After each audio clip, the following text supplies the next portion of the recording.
இந்திய கம்யூனிஸ்ட் கட்சியின் முதுபெரும் தலைவர் ஐயா நல்லக்கண்ணு உடல் சென்னை மருத்துவக் கல்லூரிக்கு இன்னும் சற்று நேரத்தில் கொண்டுவரப்பட இருக்கிறது. முதுபெரும் கம்யூனிஸ்ட் தலைவர் நல்லக்கண்ணு தமது 101வது வயதில் நேற்று காலமானார். அவருடைய மறைவு தமிழக மக்களுக்கு ஒரு பேரிழப்பு என்றே சொல்லலாம். அவரது மறைவுக்கு பலரும் இரங்கல் தெரிவித்த நிலையில் பல்வேறு தரப்பினரும் நேரில் சென்று அஞ்சலியும் செலுத்தினார்கள்.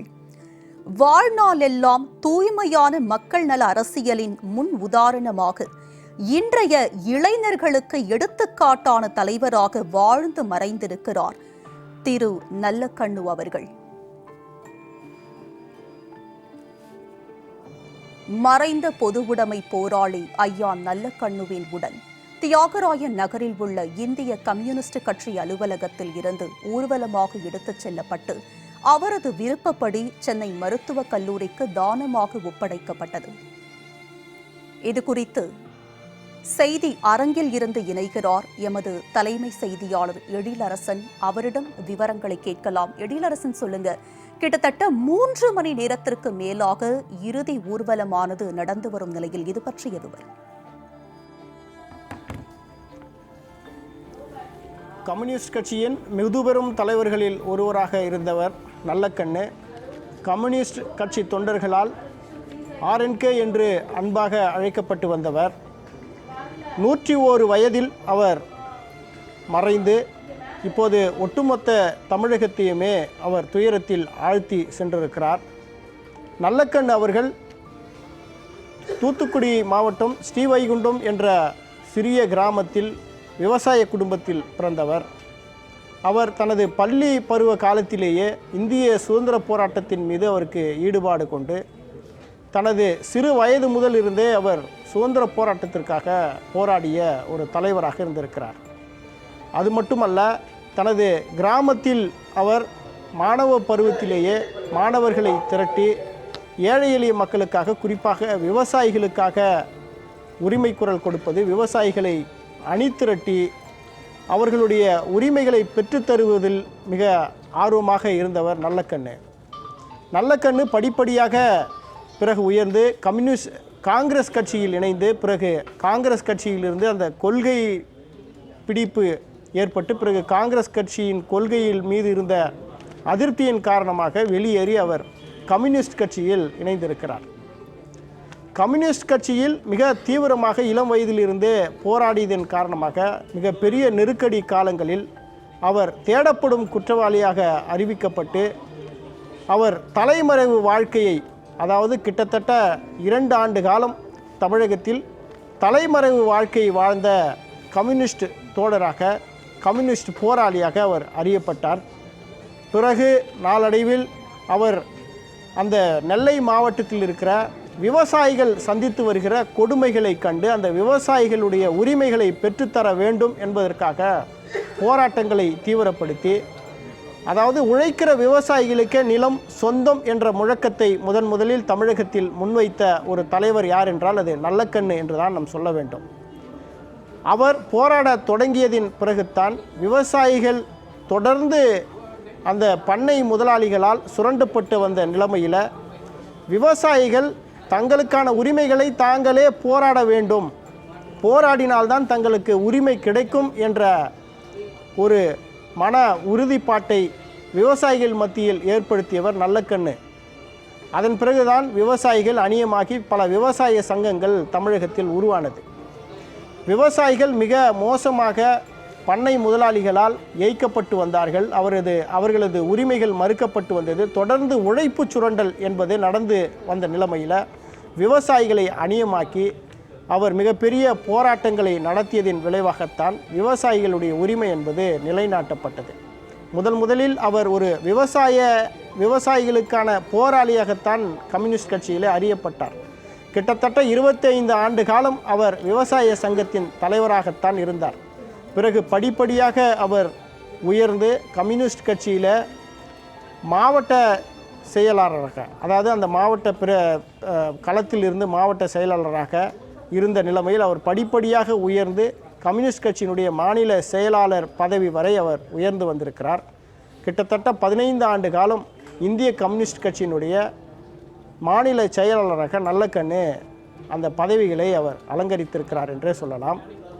அவரது உண்மையான நோக்கம், அவரது வாழ்நாளில் அவர் எடுத்துக்கொண்ட லட்சிய நோக்கம் என்னவென்றால், உழைப்பவர்களுக்கே நிலம் சொந்தம், உழைக்கிற தொழிலாளிகளுடைய உரிமைகள் பாதுகாக்கப்பட வேண்டும், உழைப்பு சுரண்டல் என்பது ஒடுக்கப்பட வேண்டும், சாதியற்ற சமுதாயத்தை உருவாக்க வேண்டும் என்ற லட்சிய வேட்கையுடன் களத்தில் களமாடியவர் நல்லக்கண்ணு.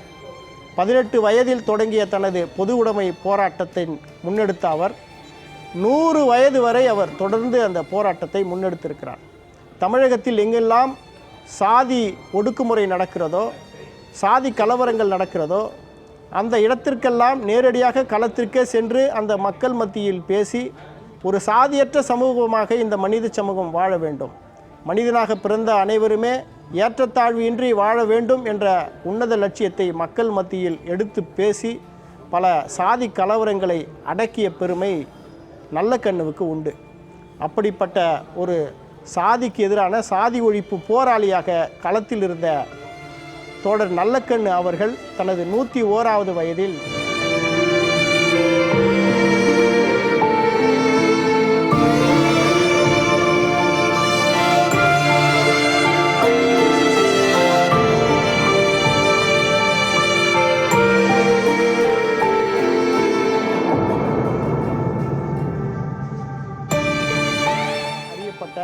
தோழர் ஜீவாவை இந்த இளம் தலைமுறையினர் பார்த்திருக்க மாட்டார்கள். அவரை வெறுமனே பாட புத்தகத்தில் தான் நாம் படித்திருப்போம்.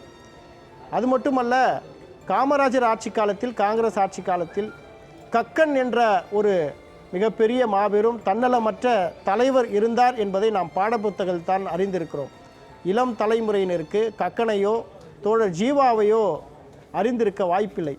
ஆனால் கக்கனையும் ஜீவாவையும் ஒருங்கே அமைந்த ஒரு மிகப்பெரிய ஒரு தலைவராக வாழ்ந்து நம்மிடத்தில் இருந்து விடை பெற்று சென்றிருக்கிறார் தோழர் நல்லக்கண் அவர்கள். அந்த பொது உடைமை தோழர், பொது உடைமை போராளி, சாதி ஒடுக்குமுறைகளுக்கு எதிராக தொடர்ந்து தமிழகத்தில் களமாடி வந்த ஒரு தன்னலமற்ற தலைவர், கம்யூனிஸ்ட் கட்சியினுடைய முதுபெரும் மாபெரும் தலைவர். இன்று தமிழ் சமூகத்திலிருந்து, இந்த தமிழ்நாட்டிலிருந்து தமிழ் மக்களை துயரத்தில் ஆழ்த்திவிட்டு அவர் இப்போது விடை பெற்றிருக்கிறார். அவரது மறைவு ஒட்டுமொத்த அரசியல் உலகை மட்டுமல்ல, அரசியல் களத்தில் மட்டுமல்ல, ஒட்டுமொத்த தமிழ் சமூகத்தையுமே இப்போது பெரும் துயரத்தில் ஆழ்த்தியிருக்கிறது. ஒரு தன்னலமற்ற நல்லக்கண்ணுவை போல ஒரு தன்னலமற்ற தலைவரை இனி தமிழகம் எப்போது சந்திக்கப் போகிறது என்று அவரது உடலை பார்த்து பலரும் கதறிக்கொண்டிருக்கிறார்கள். பொது உடைமை கட்சியில் அவர் தொடர்ந்து இத்தனை ஆண்டுகள் அவர் பல உயர் பதவிகளை வகித்து வந்தாலும் கூட, ஆனால் இதுவரையில் அவருக்கு சொந்தமாக ஒரு வீடோ அல்லது குடியிருப்போ இல்லை. அவர் இன்னும் கூட வாடகை வீட்டில்தான் தனது இறுதி மூச்சு வரை அவர் வாழ்ந்தார், வசித்து வந்தார் என்பது மிகப்பெரிய ஒரு செய்தியாக இருக்கிறது. ஒரு அரசியல் கட்சி தலைவர், அப்பழுக்கற்ற ஒரு தலைவர், ஒரு அரசியல் கட்சி தலைவர் என்றால் அவர் எந்த அளவுக்கு ஒழுக்கத்துடனும் அவர் நேர்மையுடனும் அவர் லஞ்ச லாவண்யங்களில் கரைப்படியாத ஒரு கரத்திற்கு சொந்தக்காரராக வாழ வேண்டும் என்பதற்கு தோழர் நல்லக்கண்ணு தமிழகத்தில் பெரும் முன்னுதாரணமாக வாழ்ந்து காட்டிவிட்டு சென்றிருக்கிறார் என்பதுதான் அவரது இறுதி அஞ்சலிக்கு வந்த ஒவ்வொருவரும் சொல்லுகின்ற கருத்தாக இருக்கிறது. தோழர் நல்லக்கண்ணு தொடர்ந்து ராஜீவ்காந்தி அரசு மருத்துவமனையில் சிகிச்சை பெற்று வந்த நிலைமையில் நேற்று பிற்பகல் அவர் மறைந்தார். அவரது மறைவு செய்தி மிகப்பெரிய துயர செய்தியாக தமிழகத்தில் பேரிடியாக வந்து விழுந்தது. இந்த நிலைமையில் ராஜீவ்காந்தி அரசு மருத்துவமனையிலிருந்து அவரது உடல் இந்திய கம்யூனிஸ்ட் கட்சியினுடைய கட்சி தலைமை அலுவலகத்தில் கொண்டு வரப்பட்டு அங்கு பொதுமக்கள் மற்றும் அரசியல் கட்சி தலைவர்களினுடைய அஞ்சலிக்காக வைக்கப்பட்டிருந்த நிலைமையில் கடந்த 24 மணி நேரமாக அவருக்கு தொடர்ந்து பொதுமக்கள் கண்ணீர் அஞ்சலி செலுத்தினர். அரசியல் கட்சி தலைவர்களும் நேரில் சென்று அவருக்கு அஞ்சலி செலுத்தினர். அரசு மரியாதையுடன்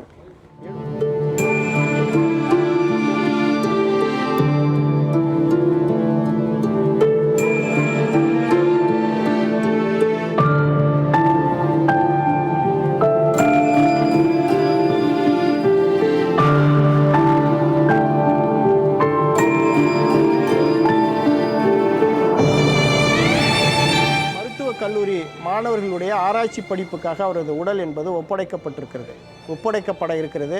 அதற்கான ஏற்பாடுகள்லாம் தற்போது அந்த இடத்துல நடந்து கொண்டிருக்கிறது. கிட்டத்தட்ட 3 மணி நேரமாக அவரது உடல் என்பது பெரும் ஊர்வலமாக தியாகராய நகர் இந்திய கம்யூனிஸ்ட் கட்சியினுடைய அலுவலகத்திலிருந்து அது டி நகர் வழியாக பிறகு ஜிஎன் செட்டி சாலை மார்க்கமாக சென்று அது பல்லவன் இல்லத்தை அடைந்து பிறகு அது சென்ட்ரலை அடைந்திருக்கிறது.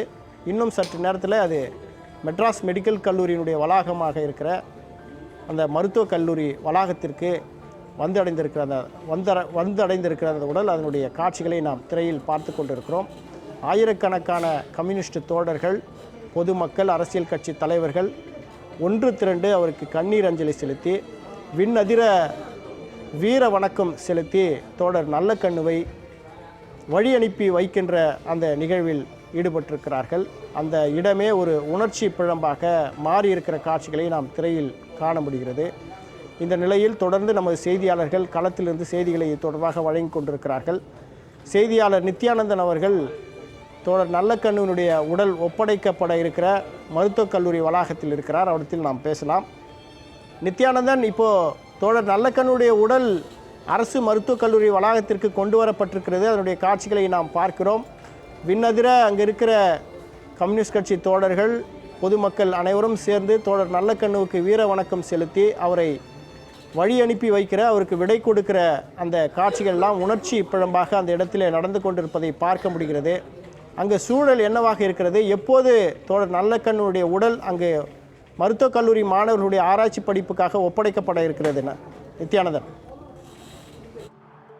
தன்னுடைய வாழ்நாள் முழுவதும் அரசு மருத்துவமனையிலேயே அவருடைய சிகிச்சைகள் பெறப்பட்டது. இறுதியாக தான் மறைந்ததற்கு பிறகாகவும் தன்னுடைய உடல் மருத்துவக் கல்லூரி மாணவர்களுக்கு பயன்பெற வேண்டும் என்பதற்காக அறிவியலாளராகவும் கம்யூனிஸ்ட் தோழராகவும் அவருடைய உடல் இறுதியாக சென்னை மருத்துவக் கல்லூரி மருத்துவமனைக்கு ஒப்படைக்க வேண்டும் என்று உடல் தானம் செய்திருந்தார் நல்லக்கண்ணு. அந்த அடிப்படையில் தற்பொழுது அவருடைய உடல் அரசு மருத்துவக் கல்லூரிக்கு ஒப்படைக்கப்படுகிறது.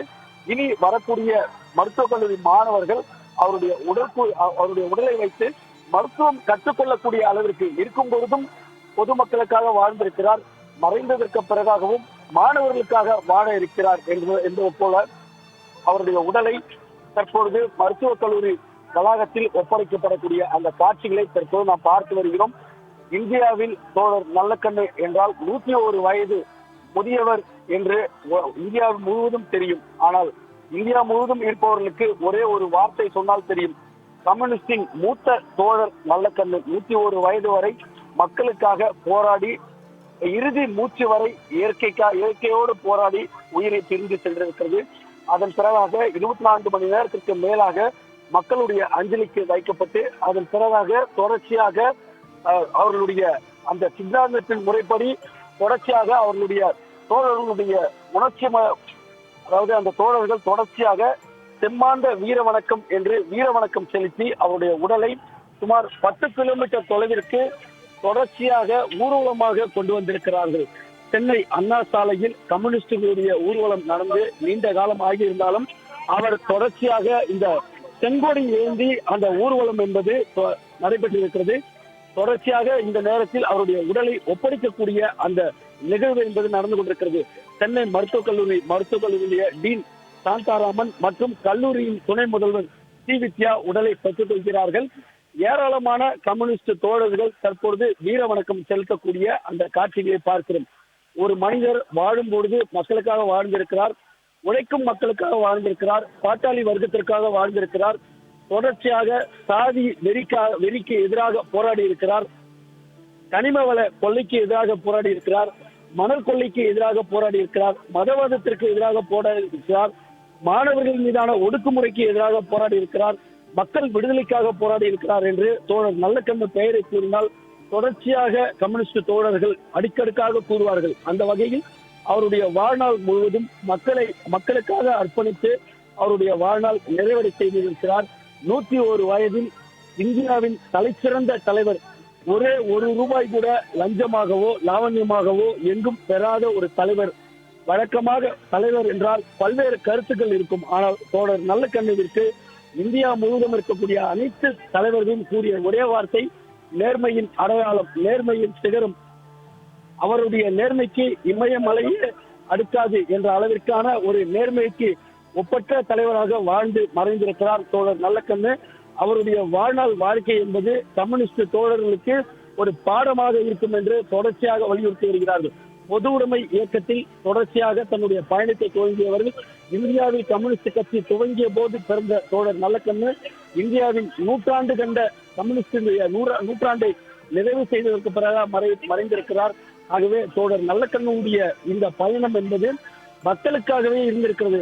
ஒரு குடும்பம் தனக்கானது, தன்னுடைய பிள்ளைக்கானது என்று வாழாமல் மக்களுக்காக வாழ்ந்து ஒரு தலைவர் மறைந்திருக்கிறார் என்று பட்டியலிட்டால் முதல் இடத்தில் தோழர் நல்லக்கண்ணு மட்டுமே இருக்க முடியும். அந்த அளவிற்கான ஒரு நியாயத்தின் அடையாளமாக வாழ்ந்து மறைந்திருக்கிறார் தோழர் நல்லக்கண்ணு. அவருடைய அரசு மருத்துவமனையில் இருந்து சிகிச்சை பெற்றாரே, அதை பற்றி சொல்லுங்க. தொடர்ச்சியாக நீங்கள் கூறுவது போல அவருடைய வாழ்நாள் முழுவதும் தனியார் மருத்துவமனை பக்கம் செல்லாத ஒரு அரசியல் தலைவர் இந்தியாவில் இருந்திருக்கிறார் என்றால் அவர் தோழர் நல்லக்கண்ணு என்று அந்த மருத்துவக் கல்லூரியில் பணியாற்றியவர்கள் மட்டுமல்ல, இந்தியாவே கூறும். அந்த வகையில் உடல்நிலை சரியில்லை என்றால் உடனடியாக தனியார் மருத்துவமனையை தேடி நாடக்கூடிய தலைவர்கள் இந்தியா முழுவதும் இருக்கிறார்கள். ஒரு கவுன்சிலரே தனியார் மருத்துவமனைக்கு தான் செல்வார். ஆனால் இந்திய அளவில் தலைச்சிறந்து விளங்கிய தோழர் நல்லக்கண்ணு இறுதி மூச்சு வரை மக்கள், அடித்தட்டு மக்கள் எங்கு அங்கு சிகிச்சை பெறுகிறார்களோ அங்குதான் நான் சிகிச்சை பெறுவேன் என்று அரசு மருத்துவமனையில் தான் தன் இறுதி மூச்சு வரை சிகிச்சை பெற்று இருக்கிறார். ஆகவே அரசு மருத்துவமனையிலே சிகிச்சை பெற்றார். அரசு மருத்துவமனையிலேயே உயிர் பிரிந்தது. அரசு மருத்துவமனைக்கே அவருடைய உடலை கொடுத்து விட்டார். ஆகவே மக்களோடு பயணித்திருக்கிறார், சாமானிய மக்களோடு பயணித்திருக்கிறார், அடித்தட்டு வர்க்கத்தோடு பயணித்திருக்கிறார், வர்க்க போராளிகளோடு பயணித்திருக்கிறார். இளம் வயதில் ஒரு போராளியாக இருந்திருக்கிறார். இந்தியாவில் கம்யூனிஸ்ட் கட்சியை தடை செய்த போது தடை செய்யப்பட்ட இயக்கத்தின் தோழராக 2 ஆண்டுகள் தலைமறைவு வாழ்க்கை வாழ்ந்திருக்கிறார். ஆங்கிலேயர்களுக்கு எதிராக தொடர்ந்து முழக்கமிட்டிருக்கிறார். ஆங்கிலேயருக்கு ஒரு சிம்ம சொப்பனமாக விளங்கியிருக்கிறார் தோழர் நல்லக்கண்ணு. ஆகவே கம்யூனிஸ்ட் தோழர்களுடைய ஒவ்வொரு போராட்டமும் மக்கள் விடுதலைக்கானது என்பார்கள். அந்த வகையில் மக்கள் விடுதலைக்காக தன் உயிர் மூச்சு வரை, இறுதி வரை, 101 வயது வரை போராடிய ஒரே தலைவர் தோழர் நல்லக்கண்ணு. தோழர் நல்லக்கண்ணுடைய வரலாறு என்பது இனி வரக்கூடிய அரசியல்வாதிகளுக்கு மட்டுமல்ல, இந்தியாவில் பிறக்கக்கூடிய அனைத்து குழந்தைகளும் கற்று தேர வேண்டிய ஒரு பாடம். அவருடைய அரசியல் வாழ்க்கையை அனைத்து அரசியல் தலைவர்களும் பின்பற்ற வேண்டும். ஒரு 100 ரூபாய்க்கு கூட ஆசைப்படாத ஒரு மனிதராக வாழ்ந்திருக்கிறார். அரசு 10 லட்சம் ரூபாயை கொடுக்கிறது. 5,000 ரூபாய் மேற்கொண்டு கொடுத்து அரசிற்கே தன்னுடைய பணத்தை வழங்குகிறார். இப்படி ஒருவர் இருப்பாரா?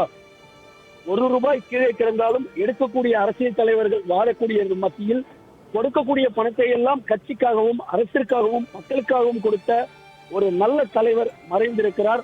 அவருக்காக கிட்டத்தட்ட தமிழகம் முழுவதும் இருந்து வந்த கம்யூனிஸ்ட் தோழர்கள், பொதுமக்கள் அஞ்சலி செலுத்தியிருக்கிறார்கள். தற்போது அவருடைய உடலை மருத்துவக் கல்லூரிக்கு ஒப்படைத்திருக்கிறார்கள். நித்யானந்தன், இப்போ சாதியவாதிகளுக்கும் மதவாதிகளுக்கும் மற்றும் மக்களுடைய உழைப்பை சுருண்டுகிற ஏகாதிபத்தியவாதிகளுக்கு, முதலாளித்துவவாதிகளுக்கெல்லாம் நல்லக்கண்ணு அவர்கள் ஒரு மிகப்பெரிய ஒரு சிம்ம சொப்பனமாக இருந்தார் என்பது எல்லோருக்கும் தெரியும்.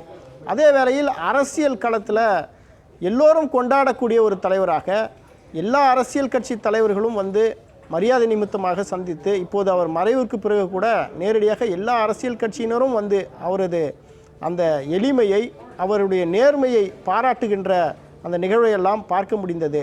அதை பற்றி சொல்லுங்க.